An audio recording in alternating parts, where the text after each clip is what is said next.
there everybody, I'm Caroline. I'm Griff. And you are watching our definitive list of gameplay facts for Vampire The Masquerade Bloodlines 2. We didn't stop at one fact or even two facts. We've got multiple facts about this action RPG. Check it out. Hey Caroline, what's a masquerade? Masquerade. Noun, a false show or pretense. See? Loads of facts where that came from. Enjoy the video. What does people mean? I was trying to think of a word. Number 1, how it starts. Bloodlines 2 begins in a courtroom and you're the one on trial. What happened was, you see, a load of vampires attacked a bunch of victims without the permission of the clan, victims including yourself, and it turns out that that is very illegal in the vampire community. Number 2, so what happens next? The vampire clans in the courtroom start fighting, the whole place goes up in flames, and you escape into the night with cool new vampire powers. It's sort of like Romeo and Juliet, but with cool new vampire powers. You are now the dreaded vampire known as Masquerade Bloodlines 2. Number 3, here's what you do in Bloodlines 2. Your ultimate aim is to find clues to unwrap a dark mystery that, right now, is too mysterious to even be revealed. But other than that, you can go explore the open world of Seattle, feed on humans to gain powers, fight enemies, do side missions, and eventually join a vampire clan of your choosing. Number 4, your powers. Being a vampire might stop you enjoying nice sunny walks on the beach, but it also means you can do things like see better at night, glide on swarms of bats, cling to walls, turn into mist to pass through vents, choke enemies by filling their lungs with fog, and control objects telekinetically. Number 5, creative solutions. There are multiple ways to use each skill. So, for instance, with telekinesis, you can move an obstacle that's holding a door shut, you can levitate, you can yank weapons straight out of people's hands and disarm them, or you can just make something hover while doing ghostly noises. Woo, woo, woo, woo. Whoa, no. 6, try before you buy. You can actually test powers before spending skill points on them, which is very useful and will save on a load of wasted skill points. More games should do that in my opinion.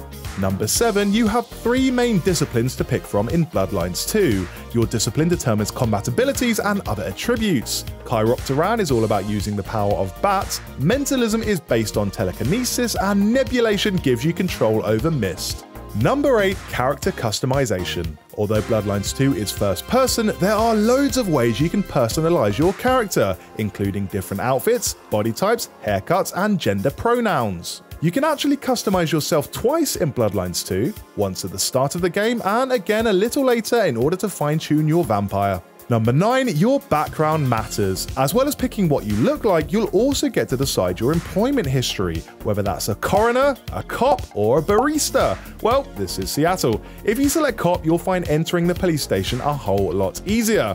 If you select barista, you'll probably get discounts on coffee or something. Number 10, Bloodlines 2 is set in Seattle, which is a great location for a game. Not only is there that progressive tech side to it, in real life it's home to companies like Microsoft and Amazon, but there's also an underground layer you can explore. Here, the remains of the old Seattle that burned down in the 1800s are buried, so the setting feels both modern and traditional. Number 11, it's Christmas in this game all the time. Literally forever.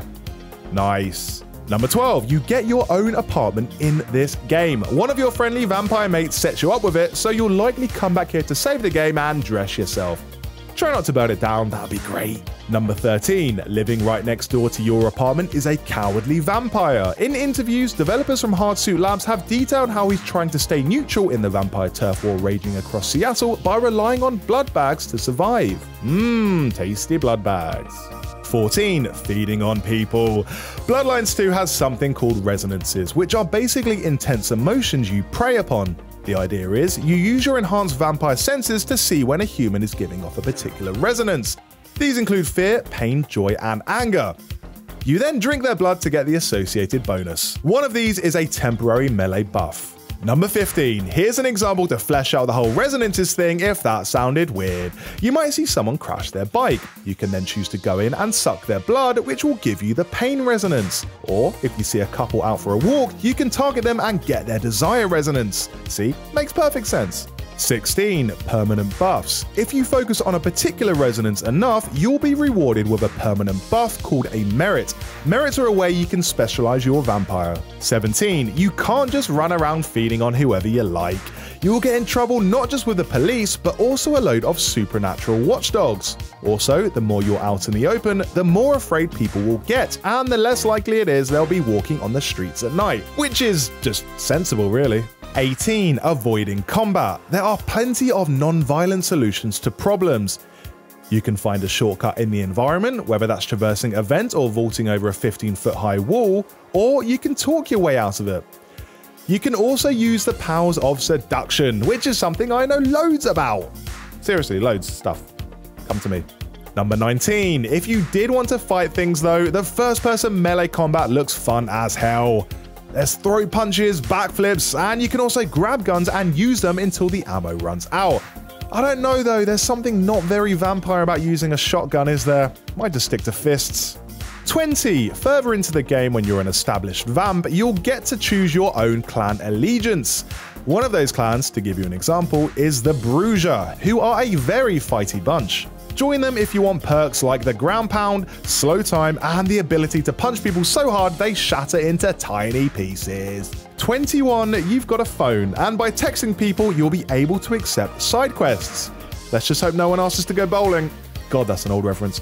Anyway, you can also stumble across side quests in the world naturally without your phone. 22. More side quests. One series of side quests in the game is tracking down everyone who was turned at the same time as you and seeing how they're finding the transition. Like, what if someone who got turned into a vampire had a family? Would they suddenly find that family delicious? These are the questions we want answered. 23. There's a late night radio broadcast. Those who played the first game should remember the listener call-in show on in-game radio station KTRK. In Bloodlines 2, your apartment is one of the places you'll be able to tune in. 24. Mods will be an integral part of the game when it launches, just like with the first one.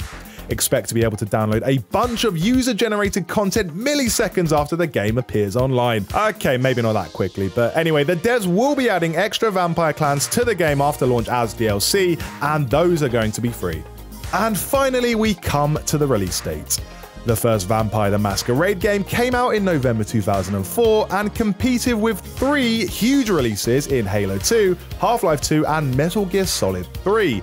It should have a slightly quieter road this time around, set to release on Steam, the Epic Store, GOG, and the Paradox Store in the first quarter of 2020. So that is everything you need to know about Vampire the Masquerade Bloodlines 2. Griff's unfortunately been bitten by one of those pesky vampires, so it's just me seeing you out today. So thank you so much for watching, and we'll see you next time. Do I actually look like a vampire? Does this look convincing?